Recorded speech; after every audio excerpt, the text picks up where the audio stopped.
Hello students, जैसे ही आप मेरे को जानते हैं कि मैं गुरप्रीत सिंह आपके स्कूल में आता हूँ एक स्पेशल क्लासेस देने के लिए, जिसका हम नाम लेके चलते हैं ESPD यानी कि इंग्लिश स्पीकिंग और पर्सनैलिटी डेवलपमेंट क्लासेस। आज का हमारा एक चीज़ है जो हम सीखने जा रहे हैं, वो है कि अपनी इंट्रोडक्शन कैसे देनी है। इंट्रोडक्शन कहाँ कहाँ पे काम आती है। ये एक ऐसी चीज़ को हमको सीखना चाहिए जो हमारी लाइफ के अलग अलग स्थिति पे जाके काम आएगी।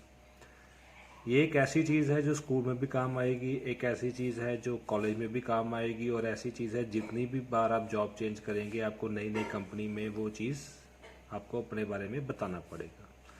ये ज़रूरी नहीं है कि आपको स्कूल में कॉलेज में कहीं पे काम आए। जब आप किसी भी अनजान व्यक्ति से मिलते हैं और अगर वो आपसे पूछता है कि अपने बारे में कुछ चीज़ें बताओ, तो तब भी हमारे को वहाँ पे इंट्रोडक्शन ही काम आती है। इंट्रोडक्शन सीखने के लिए हम अपनी बुक का थोड़ा सा सपोर्ट लेंगे, ताकि आपको चीज़ें सब कुछ प्रिंटेड मिले, ताकि आप उसको एक अच्छे तरीके से सीख सकते हैं। तो let's start from the book. अभी मैं आपको बुक के बारे में थोड़ा सा बताना चाहूँगा। ये बुक है रेवोजन ESPD English speaking personality development series S, GS टक्कर ऑथर ऑफ द बुक। तो इसका हम पेज नंबर 2 खोलेंगे, जिसके ऊपर ये सब कुछ प्रिंटेड फॉर्म पे आपको मिलेगा, इंग्लिश स्पीकिंग। और इसका जो पहला पार्ट है वो हमारा रहेगा कि इंट्रोडक्शन कैसे, कुछ लाइनें हैं जो हमारे काम आएंगी इंट्रोडक्शन बोलने में। सबसे पहली लाइन जो इसमें काम आएगी, सबसे पहली लाइन जिससे इंट्रोडक्शन स्टार्ट होती है, वो आपका नाम। नाम बोलने के बहुत सारे तरीके हैं। कुछ तरीके पुराने हैं, कुछ तरीके नए हैं। जैसे पुराना तरीका है माय नेम इज़, दूसरा तरीका है दिस इज़, और तीसरा तरीका है आई एम। ये आपकी मर्ज़ी है कि आप कौन सा तरीका को यूज़ करना चाहते हैं। आप माय नेम भी बोल सकते हैं, आप दिस इज़ भी बोल सकते हैं, और आप आई एम भी बोल सकते हैं। जैसे मेरा नाम गुरप्रीत सिंह है, तो अब मैं बोल सकता हूँ my name is Gurpreet Singh, this is Gurpreet Singh, और आई एम गुरप्रीत सिंह। बहुत लोग आपसे कहेंगे कि दिस इज़ चीज़ों के लिए यूज़ होता है, बट आपकी इन्फॉर्मेशन के लिए बता दूं कि दिस इज़ एक बहुत ज़्यादा लेटेस्ट वे है अपना नाम बताने के लिए। बड़े बड़े सिंगर्स, अगर आप रेडियो पे उनकी इंट्रोडक्शन सुने, या आप उनकी इंटरव्यू सुने, या टीवी के ऊपर कोई इंटरव्यू सुने, वो हमेशा अपना नाम दिस इज़ से ही यूज़ करते हैं। बाकी तरीका कोई बुरा नहीं है, आप माय नेम भी यूज़ कर सकते हैं, दिस इज़ भी यूज़ कर सकते हैं, आई एम भी यूज़ कर सकते हैं। दूसरा है आपने अपनी उम्र बतानी है इस पे।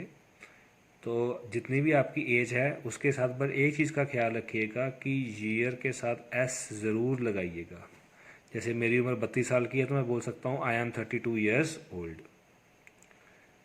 तीसरा, हमने अपने बताना है कि हम रहने वाले कहाँ के हैं। आप अपना गांव का नाम भी बता सकते हैं। अगर आप शहर के रहने वाले हैं तो अपना शहर का नाम भी बता सकते हैं। जैसे मैं अमृतसर का हूँ, तो मैं बोल सकता हूँ आई हेल फ्रॉम अमृतसर। तो मैं तीनों लाइन को रिपीट करूंगा। This is Gurpreet Singh, I am 32 years old, I hello from Amritsar. चौथी लाइन में आएगा कि आप करते क्या हैं। जैसे आप लोग स्टूडेंट्स हैं, तो आप बोल सकते हैं आई एम अ स्टूडेंट। मैं टीचर हूँ, तो मैं क्या बोलूँगा, आई एम अ टीचर। अगर प्रिंसिपल हूँ तो आई एम अ प्रिंसिपल। अगर मैं शॉपकीपर हूँ तो आई एम अ शॉपकीपर। से मैं टीचर हूँ तो मैं क्या बोलूँगा, आई एम अ टीचर। अगली लाइन इस लाइन को देख के चेंज होगी। जैसे आप स्टूडेंट्स हो तो आपके लिए अगली लाइन है आई स्टडी इन, मेरे लिए है आई टीच इन। अब ये डिपेंड करेगा कि आपका प्रोफेशन इसमें क्या है। यहाँ तक हम इसको दोबारा से लेके चलते हैं। My name is Gurpreet Singh, I am 32 years old, I hello from Amritsar, I am a teacher. और टीचर के लिए क्या आएगा, teach in, I teach in ABC school. क्योंकि मैं तो बहुत सारे स्कूल्स में जाता हूँ, तो मैं हर स्कूल का यहाँ पे नेम तो ले नहीं सकता हूँ, तो मैं एक जनरल सा नेम ले लिया, ABC स्कूल। और यहाँ पे आप अपने स्कूल का नाम भी बता सकते हैं, आप अपने क्लास का स्टैंडर्ड भी बता सकते हैं। नेक्स्ट, आपने अपने यहाँ पे पापा का प्रोफेशन बताना है, मम्मा का प्रोफेशन बताना है। प्रोफेशन मतलब पापा करते क्या है, मम्मा क्या करती है। अगर आपने अपने पापा का नाम बताना है तो याद रखना, वहाँ पे माय फादर नेम नहीं आएगा, वहाँ पे आएगा my father's name is. Mummy का नाम बताना है, माय मदर्स नेम इज़। वैसे इंट्रोडक्शन में पापा मम्मी का नाम बताने की ज़रूरत नहीं होती है, सिर्फ हमको उनका काम बताना होता है। अगर जैसे मेरे पिताजी बिजनेसमैन हैं तो मैं बोलूँगा my father is a businessman. मेरे अगर पिताजी फार्मर हैं तो क्या बोलूँगा, my father is a farmer. Shopkeeper हैं, my father is a shopkeeper. अगर वो जॉब करते हैं, my father is a serviceman. अगर मम्मी की बात करूँ तो वो हाउसवाइफ भी आ सकते हैं, तो होम मेकर भी आ सकते हैं। डिपेंड्स कि आपने वहाँ पे कौन सा वर्ड यूज़ करना है, दोनों का मतलब सेम ही है।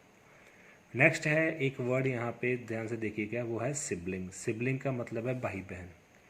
अगर आपका एक ही भाई है तो आप सिबलिंग वर्ड यूज़ करने आपकी बजाय आप उसको यूज़ करते, आप ब्रदर भी यूज़ कर सकते हैं। जैसे मेरे एक भाई भी है, एक बहन भी है, आई हैव 2 सिबलिंग्स। नेक्स्ट यहाँ पे आएगा हॉबी। हॉबी समझ से पहले समझिए कि हॉबी होती क्या है। बहुत लोग कहते हैं कि हॉबी मतलब वो चीज़ जो आप वेले टाइम पे करते हो, फ्री टाइम में करते हो। हॉबी होती है जो आप फ्री टाइम में कुछ सीखने के लिए आप करते हो। जैसे आप फ्री टाइम पे आप मोबाइल पे पबजी वगैरह, या आप मोबाइल पे कोई गेम्स खेल जाते हो, तो वो हॉबी नहीं है। हॉबी कौन कौन सी होती है, जैसे गार्डनिंग हो सकती है। हॉबी कौन कौन सी हो सकती है, हॉबी स्टैम्प कलेक्टिंग हो सकती है, आप वॉचिंग इंफॉर्मेटिव चैनल्स हो सकती है, सिंगिंग हो सकती है, समथिंग लाइक दैट। जैसे मेरी हॉबी गार्डनिंग है तो my hobby is gardening. Next है एम। एम मतलब जब बनना क्या चाहते हैं, जैसे आप टीचर बनना चाहते हो तो my aim is to become a teacher. अगर आप प्रिंसिपल बनना चाहते हो, my aim is to become a principal. अगर आप सर्विसमैन बनना चाहते हो, my aim is to become a serviceman. Depend करता है कि आपका ज़िंदगी जीने का मकसद क्या है। अभी मैं पूरी इंट्रोडक्शन अपने बारे में बताऊंगा। My name is Gurpreet Singh, this is Gurpreet Singh, I am Gurpreet Singh. तीनों में से कोई भी आप ले लीजिए, मैं लेता हूँ this is Gurpreet Singh. I am 32 years old, I hello from Amritsar, I am a teacher, I teach in ABC school. My father is a businessman, my mother is a homemaker, I have 2 siblings.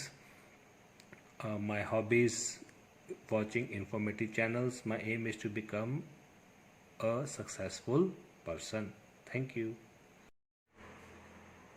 अब मैं चाहूँगा कि जैसे मैंने अपनी introduction बोल के दिखाई है, उसी तरीके से आप भी अपने सेल फ़ोन पे एक वीडियो रिकॉर्ड कीजिए जिसमें आप अपनी इंट्रोडक्शन बोलिए, और उस वीडियो को अपने रिस्पेक्टिव टीचर्स को सेंड कीजिए, ताकि हम देख सकें कि आप घर पे इसको किस तरीके से प्रैक्टिस करते हैं।